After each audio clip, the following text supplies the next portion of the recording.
Hey, AntasG here with another new world video, and for today's video I will give you a full guide to the best solo PvE build and also show you the skill tree and attributes for what I believe is the best solo PvE build out there, and the build that I will be using on release the 28th of September. But let's not beat around the bush and let's get straight into the video. Enjoy!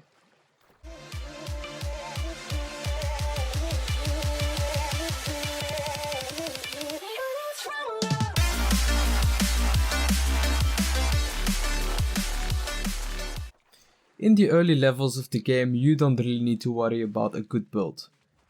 You can basically rock anything and you will have real good success with it. But once you get above like level 15, I would say, or above, then you would obviously want to start leveling certain weapons which you will use for your PvE and PvP adventures in your world. In the closed beta phase, I tried many different things such as the hatchet spear combination, the bow rapier combination, and even the ice gauntlet and the rapier combination.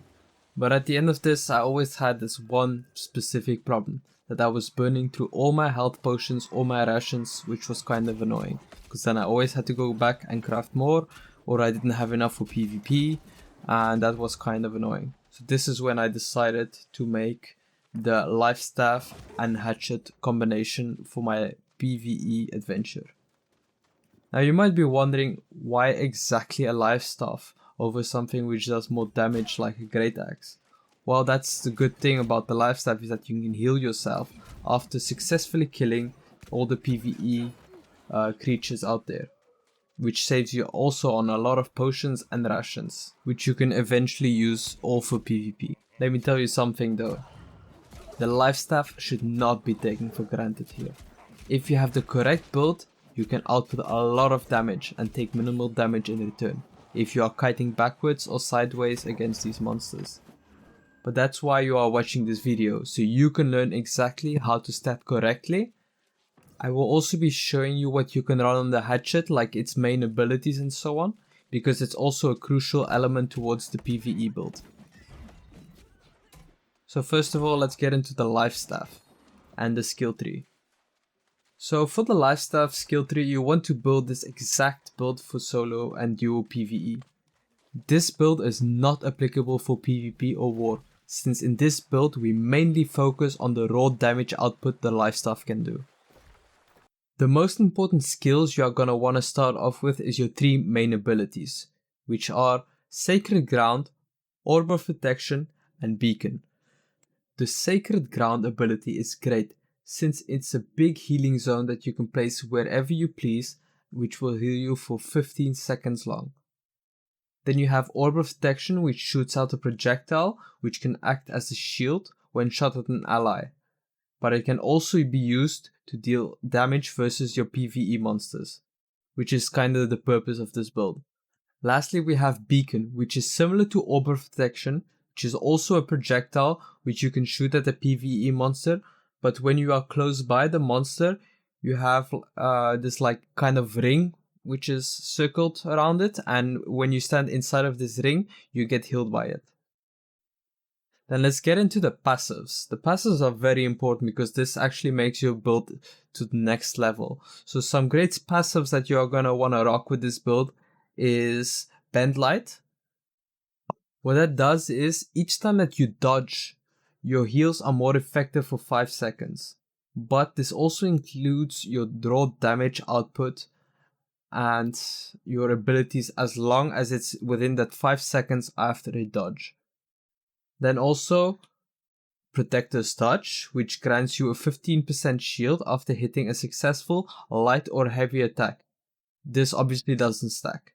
The next passive is Balance, and this is also an amazing passive since this gives you 10% flat movement speed when you are hit below 50 HP for the first time. This also has a cooldown though. The rest of the passives are not that important, but they're just there to make up and to fill up your tree to get you your ultimate ability passive. So the weapon of choice that I like to pair with the lifestaff for this solo PvE build is the hatchet. The hatchet is one of the most powerful weapons in the game for PvE and PvP, but for this video's purpose, we are focusing only on PvE. So how should you stat it though? Well, you basically just want to fill up the whole Berserker tree. It's the most important tree by far. So you're gonna start off with taking your 3 main abilities, which are Berserk, Feral Rush, and Raging Torrent. And the best passives to go with these are In-Range Strikes, which gives you 20% more damage when enemy target is under 30% HP. This also pairs well with Dispatch, which does kind of a similar thing. The next few passives, which are also important, are Accumulated Power and Desperate Refresh. Most notably, I want to recommend to put a point in your ultimate passive ability, which can be done after having 10 points in the same tree.